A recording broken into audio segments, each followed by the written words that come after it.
Жалпы биздин катталуучуларга салам айтам. Бүгүнкү биздин берүүбүз адаттагыдай эле рулдагы жылдыз долбоору. Бүгүнкү коногубуз Жогорку Кеңештин депутаты Нуржигит акайыбыз. Саламатсызбы агай? Саламатсызбы. Кандай сиздин соолуктарыңыз жакшы? Жакшы, Кудайга шүгүр, рахмат. Агай, эң башында эле мынакей Жогорку Кеңеш каникулга кеткен. Анан сиздерде Жогорку Кеңеште каникул учурунда эл менен жолугууга көбүрөөк мүмкүндүк болот. Анан чалсак эле шаарда эмес, мен башка жактамын, эл менен жолугушуунун үстүндө жүрдүңүзбү? Эми баягы ата эле каникул болгону менен үй бүлөмө 10 күн бөлдүм чындыгында. Калган учурда көбүнчө жолугушууларда, иш-чараларда, баарлашууларда болуп аттык. Эми эл өкүлү болгондон кийин миссиябыз, негизи милдет ошол экен да. Рахмат агай, бүгүн дагы бизди сыйлап, бүгүнкү биздин эфирге келип бергениңизге дагы бир жолу ыраазычылык билдирейин. Бүгүнкү биздин ролдагы жылдыз долбоорубуз негизи унааңыз менен тааныштырасыз бизди, анан кандай айдоочусуз, ошолор тууралуу айтып бересиз. Даярсызбы? Даярмын. Келиңиз анда унааңызды тааныштырып баштайлы.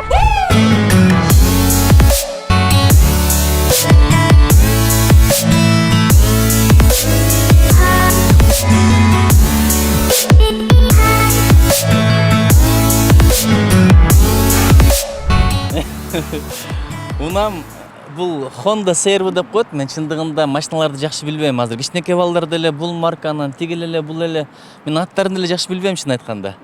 Анан бул машинаны 2020-жылы алдым. Жылы качан чыккан? Бул 2008 го дейм. 2008-жылы чыккан экен. Анан ал мезгилде министрдин орун басары болуп иштеп калгам. Анан жанагы апам айтып калды. Балам, эми канчадан бери министрдин орун басарысың? Анан минге машинаң болсо жөнөкөй деп, апа, машина бул мактаныш үчүн эмес, бир жерден экинчи жерге алып барыш. $100,000 алган машина деле, $5,000 алган машина деле бир жерге эле барат. Десем, балам, баары бир аракет кылалычы деп, анан тууган тушкандар бардыгы топтоп. Кудайга шүгүр, ушул 2020-жылы алганмын. Анан пандемия болуп калып бир топ турду.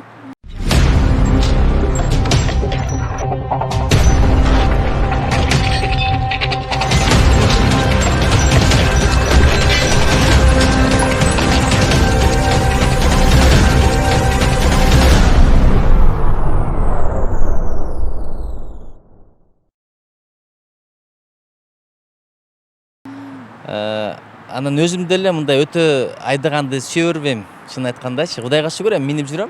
Кээ бирлери бар го, жана машинасы тура албай турган, андайга кирбейм. Өзүм жөө басканды жакшы көрөм чындыгында. Анан агай, бул унанын баасы канча болду? Ошол мезгилде азыр айтам. Эгер адашпасам, бир $9,000 тегерегинде болду го дейм. Келинчегим абдан кыйын. Мисалы, ушундай эле машиналар мындан кымбат туруп атты, бирок эми кантип акча жеткизебиз. Андан кийин баягы интернеттен улам карай берип, бир күн айтып калды, абдан жакшы вариант чыгып калды депчи. Анан чалсам, саткан киши дагы абдан такыба, ыймандуу киши экен да. Баягы негизи мактай берет го, жакшы машина деп. Кемчилиги деле болушу мүмкүн, карап көрүңүздөр, тиги бу деди. Анан айдап көрүп, эмнегедир мындай интуитивно эле жактырдым. Мен деле эми мындай детальдарын жакшы билбейм да, запчасттарды, тиги буларды. Анан ал болгон кемчиликтерин айтты, ошондон кийин эле сатып алдык. Кичине карыз болуп калдык, бирок кийин төлөп бердик. Ошондо агай, бул канчанчы унааңыз болуп калат? Экинчи унам. Мен биринчи жолу 36 жашымда машина сатып алдым. Анда дагы туугандардын жардамы менен сатып алгам. Анткени президенттин аппаратында бөлүм башчысынын орун басары болуп иштейт элем. Анан маршрутка эле катайт элем. Бир күнү өзүмдө эле бөлүм башчысынын орун басары да маршруткада кетип атыптыр. Анан учурашсам өзүнчө эле тартынып эле, уялып эле, мен бүгүн машинамды ремонтко берип койдум эле, анан ушинтип жөө жүрүп калдым деп. Анан таң калдым, мунун уяла турган эмнеси бар, тартына турган эмнеси бар. Антип таң калгам да абдан. Анан ошо туугандарыбыз айтып калды, эми аппарат президент иштеп жүрсөң, бирок билесизби, президенттин аппаратындагы айлык менен эч жокто машина сатып албайсың. Анан Кудайга шүгүр, эми агаларыма, эжем, карындаштарыма, анан апама рахмат, апам ишкер аял, атам раматылык, мындай көздүк иши болчу. Ошол биртке ишкердикти түптөп кеткен, ошону улантып, анан ушулсам балам экономдоп кирешени сен жака буралычы, машина минчи деп 36 жашымда биринчи жолу машина мингем. Агай, анан бизде унааларын атайын бир аттарды коюшуп, эркелетип коюшат го, анан сизде да ошондой нерселер барбы? Ой, билбейм, сиз ат коюп бериңизчи, макул, мен такыр ойлонбоп турмун. Аты жок демейсиз. Мен мындай Ак Жолтой деп эле коеюнчу. Ак Жолтой же бир Береке деп эле коеюнчу. Сиздин көзүңүзчө эле ой келип койгон атым ушу болду. Анан агай атайын унаадагы ырым-жырымдарды колдоносузбу? Мен такыр ырым-жырымдан алысмын. Баягы мышык өтүп кетсе деле кызылат болгондору бар. Мышык эми өзүнүн ырыскысын издеп жүрөт да, курсак ачтан бирдеке жейин, бирдеке табайын деп. Негизи ырымчыл болбош керек. Анан шыпырыгын тургузуп койсоң мындай болот экен, анан мынтип калсаң мындай болот экен. Анан алдынан жел өтө берсин. Эми ал жакшы тилек, бирок тигил ырым-жырым кылбайм, бирок негизи жол садагасы деген бар. Бир жака баратканда адамдарга садага берип койсоң, кайрымдуулук кылып койсоң, ошол кырсыктан олак болгонго себеп болот деп мен ошого ишенем. Менде эми азыр кыздарым кичинекей. Бирок телефонумду сурабай алып көрүп атышкан болот. Ошондон улам ойлоп коем, бул нерсе эми боло берет окшойт. Эми атам раматып деле байкаса деле байкамаксан болуп коет экен окшойт. Мен деле эми көрмөксөн болуп коем да кез-кезчи. Демек азыр машинаны ала турган куракка жете элек экен да, Менимче орусча любопытно деп коет, бирдеме кылса мындай үзүлүп түшүп берилип кылган кыздар го табиятынан. Кудай берсе чоңойгондо эгер машина үйрөнүп алса, ошондой эле болот болуш керек. Бирок эми Кудайга шүгүр адеп тарбиясын берген аракет кылып атабыз. Сурабай бирдеке кол тийгизбеген кыздар болот деп үмүт кылам буюрса. Бул атекемдин сүрөтү. Анан атекемди аябай мындай келишимдүү жигит болгон экен. Көргөн билген бар эле айтат, атаң окшош экенсиң депчи, бирок атаң аябай симпатичный киши болчу деп калат. Ошо мындай. Анан балдарым дагы чоң атасы ким экенин көрүп билип жүрсүн деп ушуну Ар дайым жаныңызга. ар дайым жаныма алып жүрөм да. Машинамда жүрөт. Карасаңыз, атайын ушуга ылайыкталган орун дагы бар. Анан көрүп, эстеп, сагынып, Куран окуп коем, ошол. Анан агай бул китептерге дагы көзүм түштү да. Анан ар дайым ушундай китептер жүрөт машинаңызда. Китептер Же азыркы учурда окуп аткан китебиңизби? китептер дерлик дайым эле жүрөт жанымдачы. Анткени мындай бошой калган учурда билесиз да, бирөөнү күтүп каласың. Ошондой мезгилдерде китептерди окуп отурсаң жакшы да. Мисалы, азыр мына китепти окуп атам. Бүтөрүм аз калды. Мына бул жерге белгилеп койдум. Мына 363 бетке келдим. Бул абдан кызыктуу китеп экен да. Разрушена судьба деп Тамим Ансаринин китеби. Бизге депутаттар бул депутат десе эле бир байлыкка кызыккан ушундай образ түзүлүп калган негизи элечи. Анан депутат болуп барышыңызга эмне түрткү болду? Эми чындыгында депутат дегенде өзү бай миллиардтарды топтоп катып койгон, аялы Дубайда, бала бакырасы Америкада деп ойлошот экен. Эми биздики чында белдикинде эле жетип жетпеген жашоо. Бирок ошонусу менен таттуу, Кудайга шүгүр. Анан саясатка келгеним, билесиз, тыштан карап антиш керек, мынтиш керек деп сүйлөп койгон башка, бирок ошол процесстерге аралашып, чечим кабыл алууга катышкан башка нерсе да. Сырттан байкоочунун позициясында эле сүйлөп коюш оңой эле экен. Мен колумдан келген салымды кошуп көрөйүн, процесске аралашып көрөйүн, балким бир жакшылыктарга себеп болом деген ниет менен кадам койдум. Эми жараткан жардам берсин, адаштырбасын. Агай, анан бизде баарыбыз билгендей эле шайлоонун астында бир жакшы эле убадалар болгон. Анан ошол убадаларды аткарууга мындай кандай бийлик тарабынан бир кысымдар болуп атабы же кандай? Эми бийлик мага кысымын көрсөтө элек. Эми ишенем, көрсөтпөйт дагы деп. Анткени максатым, ниетим түз. Бир өзүм үчүн эчтеке деле сураган жокмун. Бирок эл журт үчүн, мамлекет үчүн бир керек мыйзамдарды кабыл алууда анча-мынча келишпестик болуп атат. Бул нормалдуу эле процесс. Бирок мен толук ишенгенимде эмне туура эмес деп эле ачык айтып чыгам. Болбосо менин эмнем элдин өкүлү да. Ошон үчүн ишибизди кылып атабыз. Ар ким өзүнүн ишин кылган дурус деп эсептейм.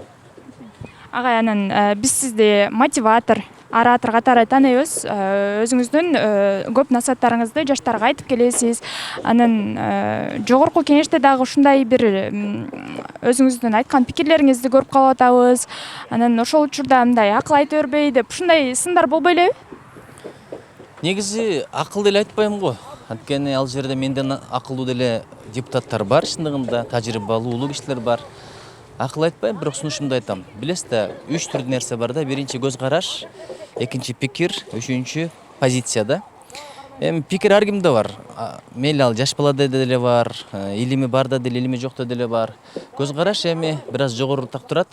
Мен ушу позициям болсо деп тилек кылам да. Позиция качан сунушуңда болсо, ошону аткарганга мүмкүнчүлүгүң дагы болсо, анан альтернатива дагы болсо да жөн эле сындап койбой, мен маселенин мындай чечилишин көрүп атам деп сунуш бере алсаң, ошол менимче туура позиция болот. Келиңиз, сиздин балалыгыңыз негизи эле кандай үй бүлөдө чоңойдуңуз? Балалыгыңызга кайталычы. Балалыгым айылдык интеллигенция деп коет эмеспи? Апам мугалим, 20 жылдай бир мектептин директору болуп иштеген, селолук советтин төрайымы болгон. Атам раматылык болсо совхоздо прораб, ал мезгилде совхоз деген бар эле. Бул да чарба иши болчу. Өзүнүн кесиби боюнча курулушчу эле. Баягы малчылар үчүн сакмалдарды, сарайларды куруп, анан арык, каналдарды куруп, ушундай иштер менен алек болчу да, айыл чарбасына керектүү иштерди кылчу эле. Анан негизинен мен эми бала кезимде чоң атамдын колунда чоңойдум. Бир туугандарымдын көпчүлүгү эле атам апам өзү чоңойту, бирок мен ушу кичинекейимде тамтың басканды алган экен чоң атам. Ошо менен бир 9-10 жашка чейин чоң атамдын колунда чоңойдум. Ошон үчүн менин талим тарбиямда чоң атам чоң энемдин орду көбүрөөк го деп ойлоп атам. 17 жашымда шаарга көчүп келдим, азыр 45ке чыктым. Карасаңыз, өмүрүмдүн жарымынан көбү шаарда, бирок мен дагы деле шаардык боло элекмин. Мен өмүр бою эле айылдык болуп калам го. Анткени тарбиям, түбүм ошол жакта, мен муну абдан сыймыктанам. Тентек кезде тентек эле болчумун. Тентек эле болчумун. Шоктонгондо шоктонот элем, тартынбай сүйлөп койчу элем. Оюмду ачык, ээн эркин айтканга чоң атам үйрөтүп койгон болчу. Анткени чоң атанын колуна чоңойгон жакшы жери ошол экен. Сага убактысын берет экен да. Атам менен апам үйүнө келгенде бир аз алар жумуштан чарчап келчү, кече телевизор көрүп отуруп калчу эле. Анан бир мультфильм көрөйүн десең, түштөп жаңылык көрүп калат эле. Чарчап турган мезгилде балам чарчадым, шоктонбо деп коет эле. Бирок чоң ата сага убактысын берет да, чоң энекө.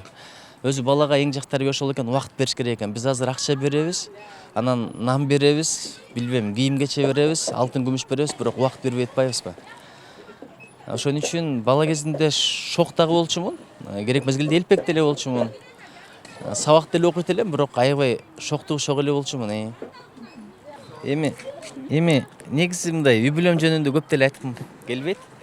Айта турган нерсе бар, айтпай турган нерсе бар, бирок мен бирдекеге ынанам да, адамдын жеке бакыты бул өзү эле билсе боло турган нерсе. Өзү билсе, жараткан билсе болот. Азыр мисалы соц сеттерде 60 менен жашаганым 6 жыл болду деп чыгарып коюшат. Анан бөбөктүү болдук, же болбосо биздин кичинекейибиз 2ге чыкты деп. Эми жакшы нерсе, бирок адамдын көзү деген бар да. Көз дейт, адамды мазарга салат, төнү казанга салат деп коет да, жылкыны койду казанга салат деп коет. Ошон үчүн жеке бактыны, жеке жашоону көрсөтүп айтканга мен өтө деле макул эмесмин да.